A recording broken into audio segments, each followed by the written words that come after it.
Hey, hey, hey! So we are back with Miss Juana, the owner of Strong by JC, which we'll get to that in a little bit. So this is part 2 of your story. We're gonna do a quick recap. Part 1 talked about your childhood, you becoming a teenager, and then becoming an adult and being on your own. So tell us how that was being on your own already at 20.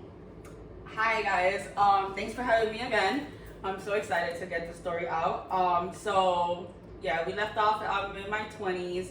Of course, now my biological mother is not in the picture. My dad has passed away, and my current mom is also no longer in the picture. So I'm an adult with no one to count on, no one to go to for advice, no one to see if I'm doing the right thing or the wrong thing or reprimand me or anything. Wow. So of course I became everything I didn't want to be. Wait, when you say you became everything you didn't want to be, and you know, if you don't want to get deep into it, that's fine, I respect that, but give us a little, like, what exactly does that mean? Who you didn't want to be like? I didn't want to be like my biological mother. So if you recall from the story, like the first part of the story, you know, she was a party animal, hanging out, drinking, drugs, promiscuous. And so now I'm in my 20s and I'm basically repeating the same cycle. Completely understand. And where are your siblings in this stage of your life? I see them on and off because now I have a job, I have a car, I'm able to go to them. But it's not like I'm still alone. Like, we're not a family. They have even though it's a foster family, they have their family. And what drove you to, party, you say promiscuous? Well, one, I had no one to tell me I'm doing something wrong. Two, I feel like subconsciously, like, that's who I thought I was supposed to be because that's who my mother was, right? Mm-hmm. Yeah, sometimes we don't realize our subconscious thoughts become our reality unknowingly or unwanting, but everything I was scared or didn't want is exactly what I was doing, because as we fast forward to our entrepreneur lives, we understand that what we think of, what we desire or don't want and don't desire, our thoughts become our reality. Yeah. And unknowingly then, that's exactly what I was doing. Did you have your therapist still at this time or no? No, once I was on my own, I was on my own. At what age did your therapy sessions stop? High school. Like, once I moved from my mom's house and I was in foster care for like a year, maybe, remember? I want to say after living with my mom, I didn't really have therapy sessions. So you said in your 20s you started hanging out, partying, promiscuous, and for how long you went on this path? I want to say my entire 20s.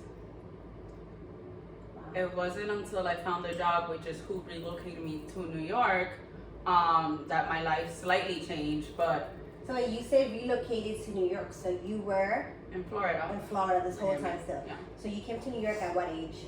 I've been in New York all my 30s because I'm going on 10 years now. Wow, God bless. So your whole up to 30, right? You was in Florida your whole life. You come to New York, partying in Florida. Did you have a significant other, like someone's, or it was just hanging out and? On and off, but nothing that flourished into anything permanent. And how was that move from Florida to New York to a whole other state where you don't have nobody? It was hard at first.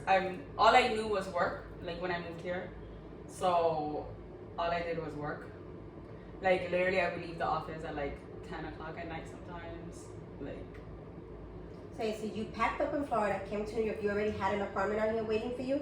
No, I was at one of the owners from the company had like a rental property, and I stayed there for like about a month while I looked for an apartment, and then I found my first apartment in Astoria. Oh my God, was that scary? Like a whole new city, an apartment, more responsibilities. Honestly, It's okay. excuse me. This is what we love, the real stuff, the real stuff. What we love. Honestly, it was just such a change, right? Because in Florida, you drive everywhere. You don't really commute. forget walking to the corner store. You don't go anywhere if you're not driving. Here, of course, when I first moved, I didn't have a car. I mean, I still don't have a car, but like when you first move, you don't have a car. The train was like a half a mile walk.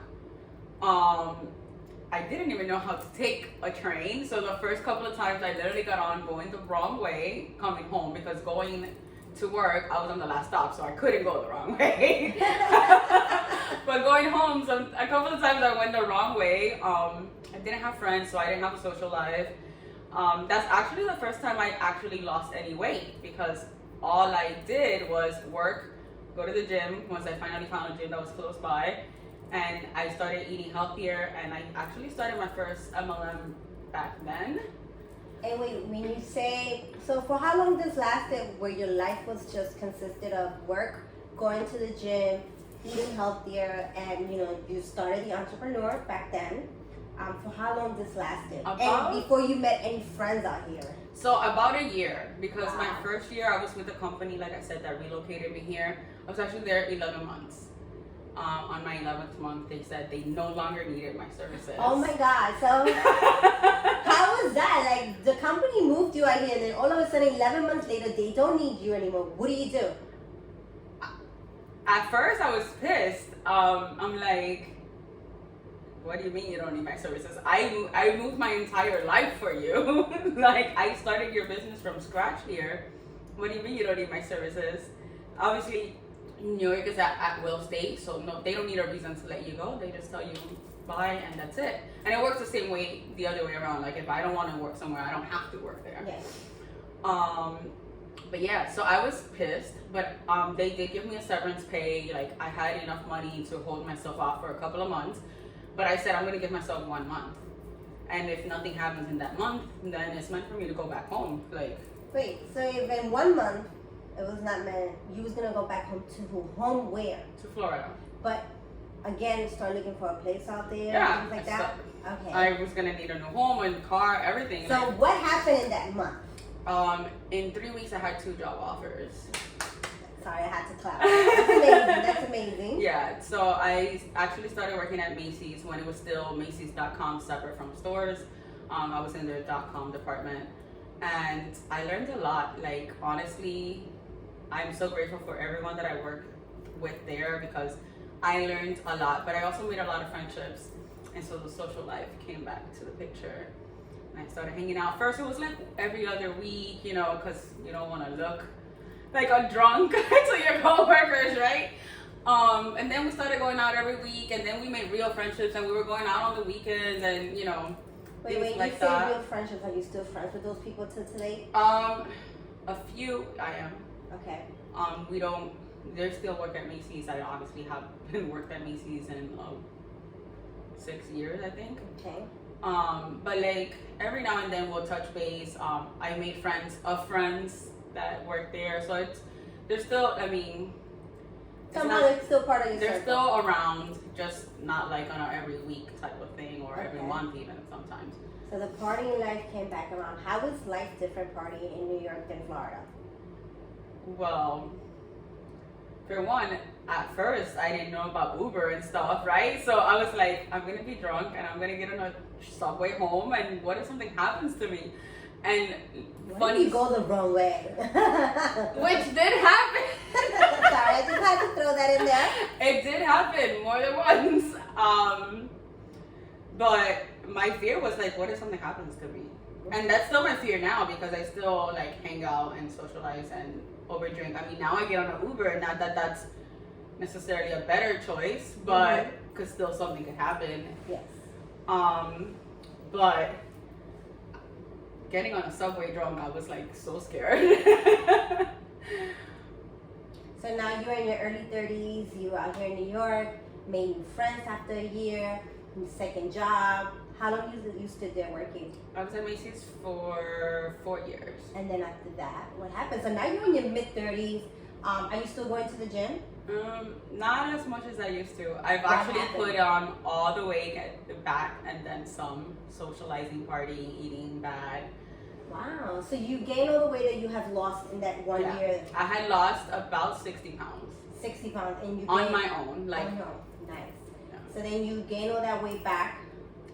after that, right? The 6 within years. like those 4 years, let's say. Okay, so where after that you went to a whole new job? Did you quit? Did you get fired? I resigned because I was looking for a different promotion and it just wasn't happening. And I felt like if I can train, I was trying to go into a different part of the business, which is like the planning and buying side. And if my job was to train these people how to do their job. So if I want to do that job, how are you telling me I can't do the job, but I can teach other people how to do the job?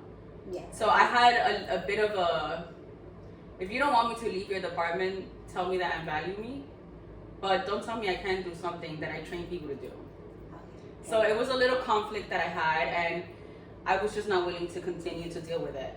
Which is understandable. No one should deal with things that they feel like it's unfair.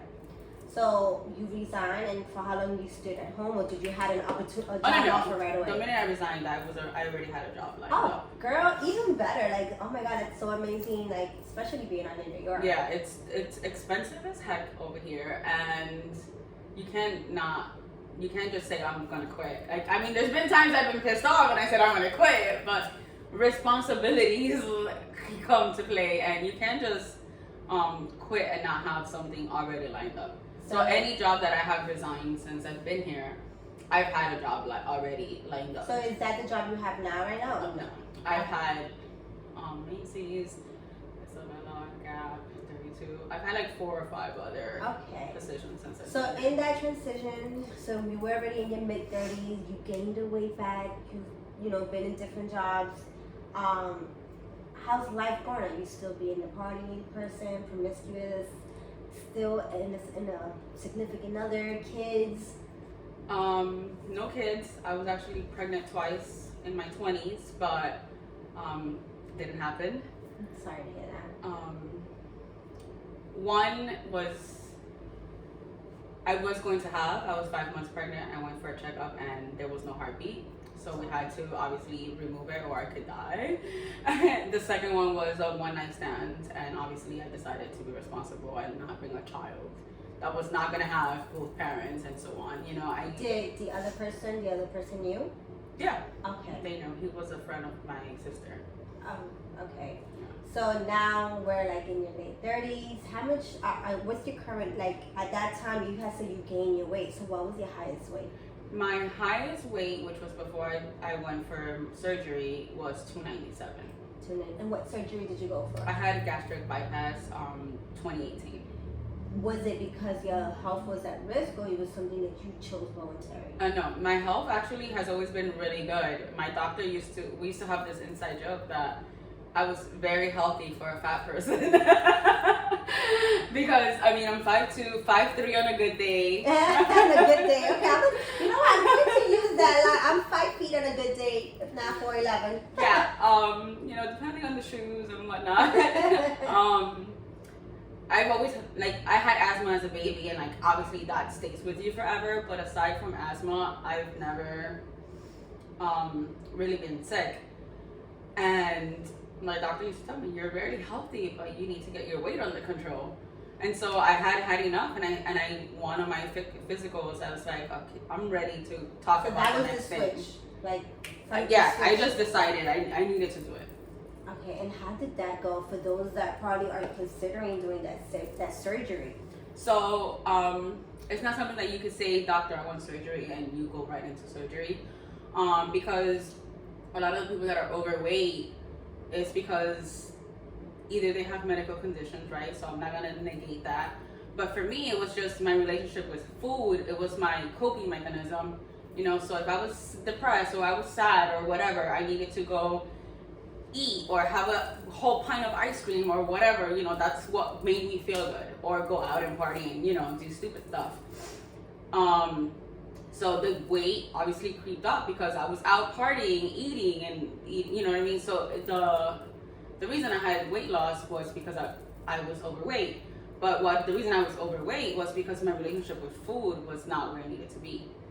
I was not using food as fuel. I was using food to feel better. Okay. So even if you have the surgery, if you don't address that situation, you're gonna put the weight back on. Thank you for clarifying that, because a lot of people get the sleeve done, the gastric Mhm. bypass, or even just lipo, and they feel like they'll never gain the weight back. But you have to take care of yourself. There's an aftercare. So can you talk about the aftercare? So before even Aftercare, I had to do a 6-month program before even having surgery. Approving of the surgery, or just I had to go through 6 months of seeing a doctor and a nutritionist at least once a month. Discuss how I'm eating, proof written down. I had to track everything I was eating, good or bad. And if they obviously saw that I had a good day, but I've gained 2 pounds, they're like, what's missing here? This is not showing me the whole picture. Oh wow! Like, so very detailed. Excuse me. Yeah.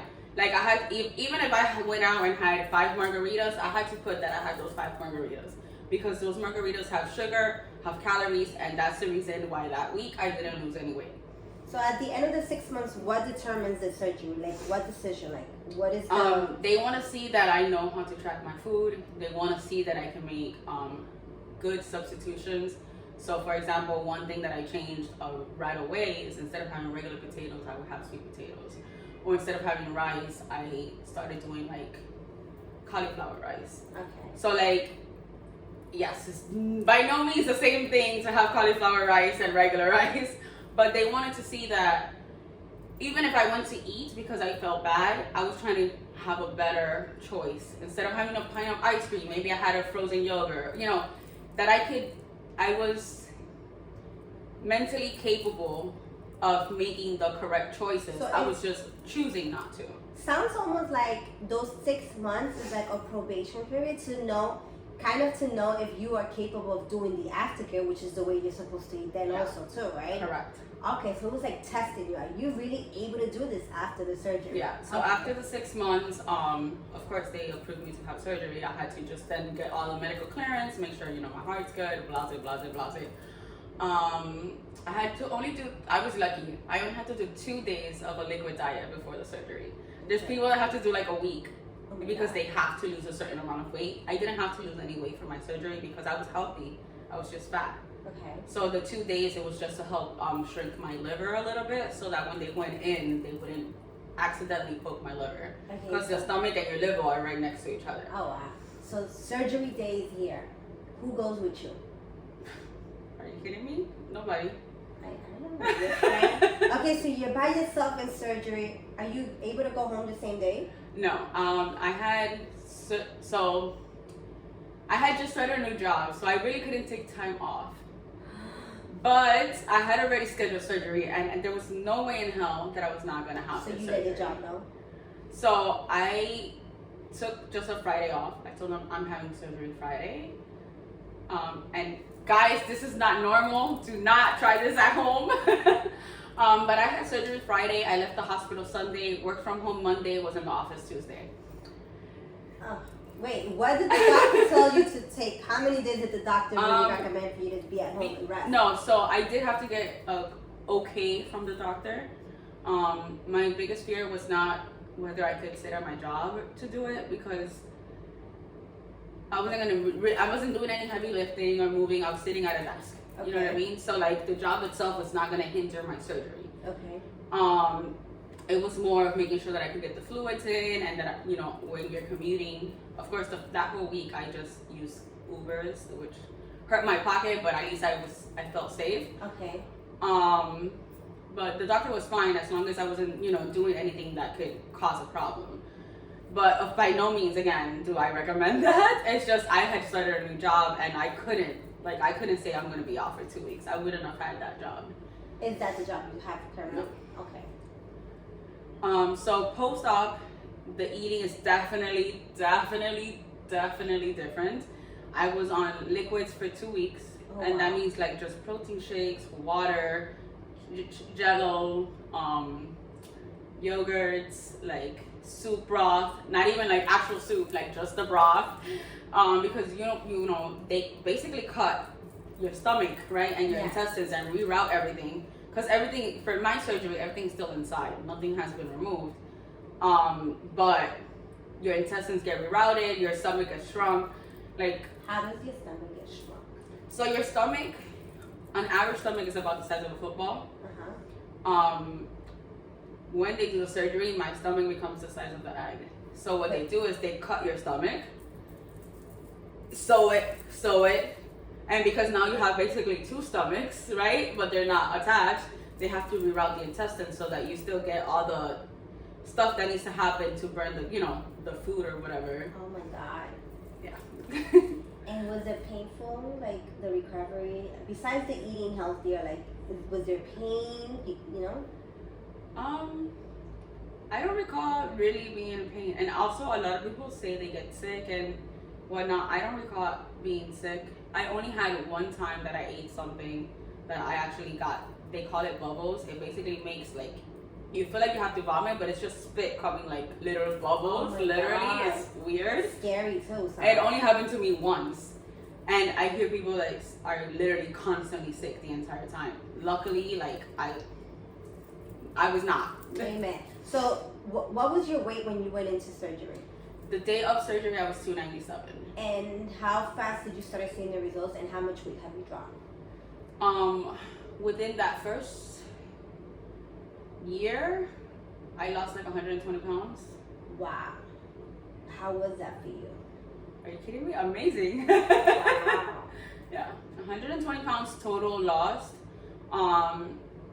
I was plus or minus those 20 pounds always. So my lowest was 170. But it has always been between 170 and 190. Like even now, I mean, I'm 195. So it took you a year for the 120. Yeah. And you were able to maintain the results as long as you were eating healthy, correct? Because I wanted to have the skin removed from my stomach, I had to be able to maintain that weight for at least 6 months before I could have the next surgery. And wait, you went into a second surgery? To remove the skin from my stomach. The extra so excessive quote skin. unquote a tummy tuck. Okay, and how was that surgery? Wait, and how long after the first surgery you did that? It was I had gastric June 2018. I had my tummy tuck January 2020. Wow.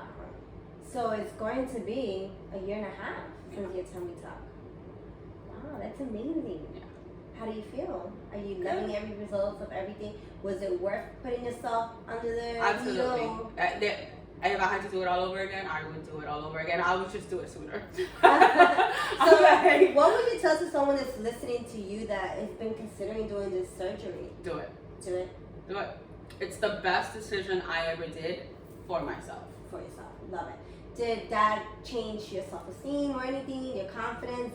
Was it different with the weight and now after the surgery? Did anything change in that department, in that section?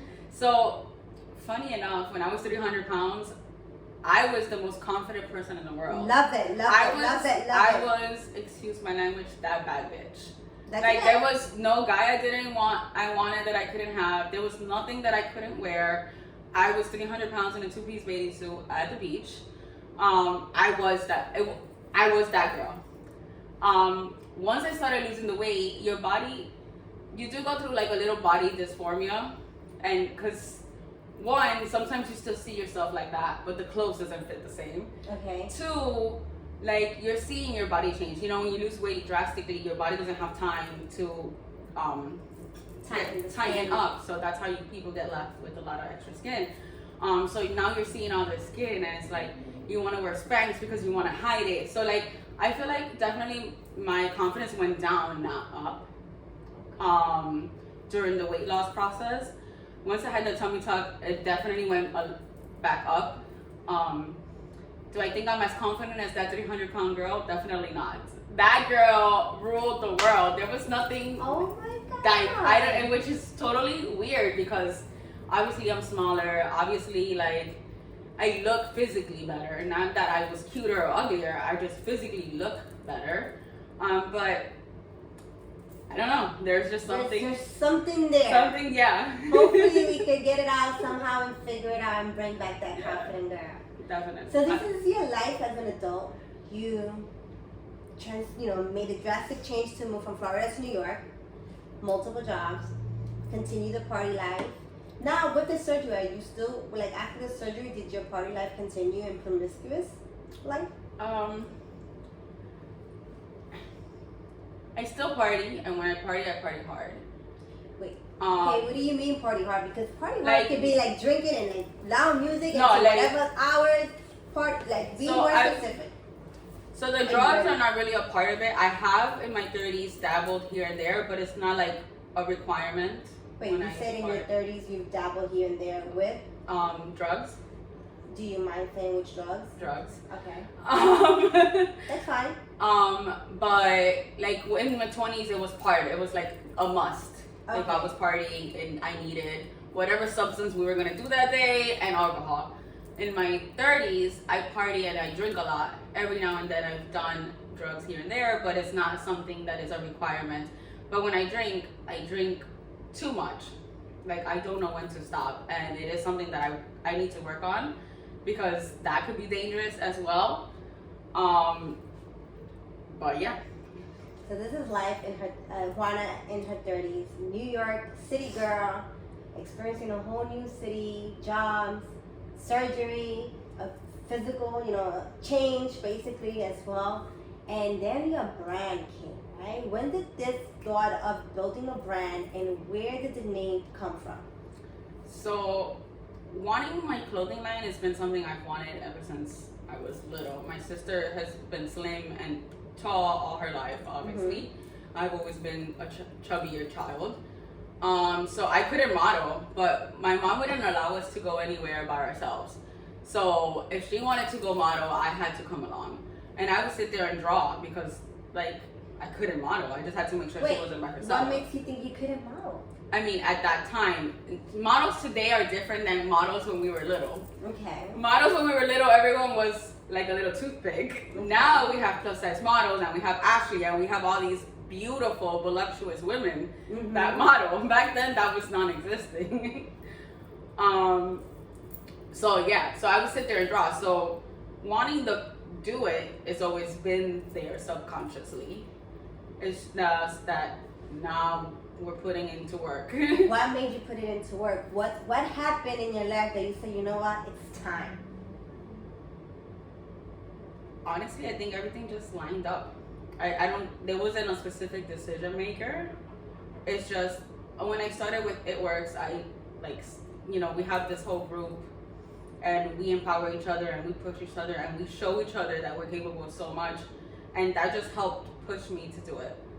Our bond, our sisterhood, our encouragement, that like, we're gonna rule the world type of thing. But there wasn't one specific moment that said, that's it, I'm gonna do it. Like, it's just like building that self-esteem to know that I can do it. Awesome, love that. And where did the name come from? How did you chose on the name of your business, your brand, the logo, all that?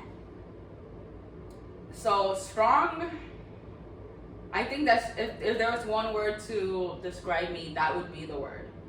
Like, I've been through so much and like, giving up is not a choice. Quitting is not a choice. And I'm gonna be 40 next month. If I didn't kill myself, and not that I'm encouraging anyone to kill themselves, when I was 20 going through hell, or when I was a kid going through even bigger hell, now, like, no, we're just gonna put on our girl panties and be strong and make it happen. Oh my God, I freaking love that. I freaking love that. So we're gonna leave the story of your brand for next episode. So here you are in your late 30s, went through hell and back, in a city where you really have no family members over here. And very few friends. Very few friends. That are actual friends. Well, okay, we're gonna leave that little... Yeah, because you can say everybody's your friend. True. But are they really your friend? Are they really? Now, you have your social friends and you have your business friends, right? They say your circle is what really empowers you. If there's any young girl out there that is listening to all of this and probably has gone through the same thing as you, what do you tell them? What do you tell that promiscuous girl and party girl? I mean, something that I wish somebody would have told me is like, what are you doing? What is the benefit in this? How is it making you better? Because yeah, you feel better right now, but tomorrow you're gonna feel like shit. You're absolutely right. You feel good today, you had an awesome time, but tomorrow when you're thinking about everything you did, you feel like shit. And even today, like I still go and party. The next day, I'm like, damn. Not only did I waste all this money, if assuming that I slept with someone who I'm probably never gonna see again.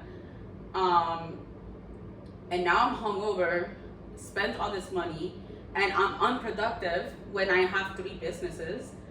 I literally wasted my day in bed the next day. So now, how did that one cool, amazing night benefit me?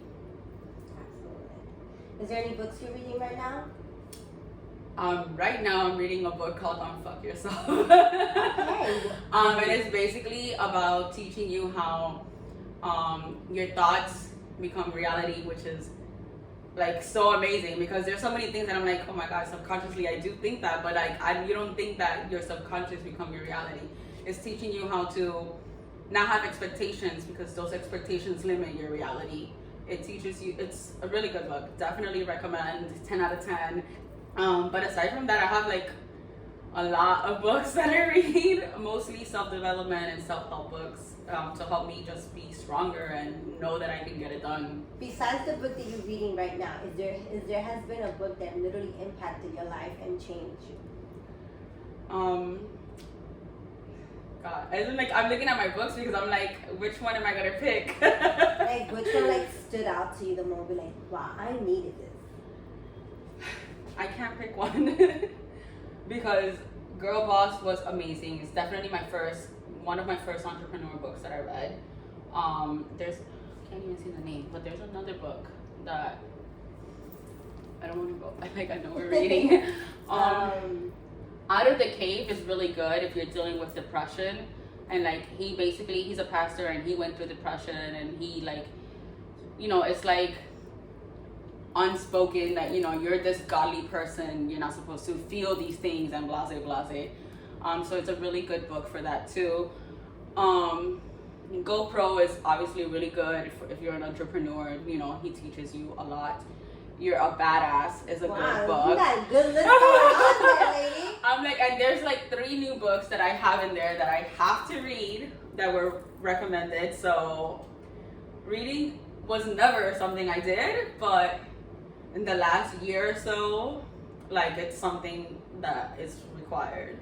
Well, I did a little digging on your story before this interview. Something you have not mentioned, but you got to accomplish during pandemic. Huh? So tell us about that. So during pandemic, that first month, obviously we didn't do nothing. All I did was watch TV and drink. Like alcohol was delivered like that for the first time ever, I think. But after that, I started working out, and then that working out started making me think that maybe I need to do something more. So I took a nutrition certification course, and I can technically do meal plans and show people how to eat correctly. Something that I did for myself, but also because as part of my brand, I wanted to be like all inclusive. So like not only, I know we're gonna go into my brand later, but not only be cute clothes but be able to work out and eat right, and like a full service. I have supplements that excel and things like that. So I wanted my ultimate goal for my brand is to be all one-stop shop for everything. Love it. Are you planning to do your certification for personal training?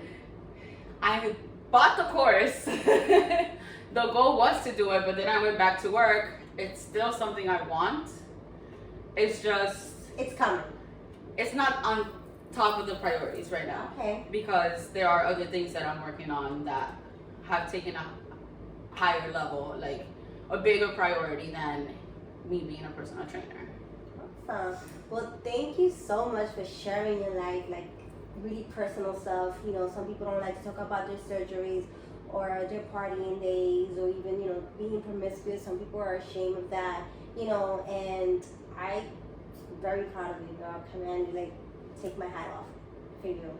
And being in a city with no family, it's scary. But you're doing it, girl. You're doing it, and you're about to be 40. So God bless. I cannot wait to hear part 3, your brand, everything that your brand is coming with, what it represents, what it's offering, including your nutritionist, meal plans. I would love to hear all of that. So stay tuned for next week's episode, part 3 of Miss Juana's story, the owner of Strong by JC.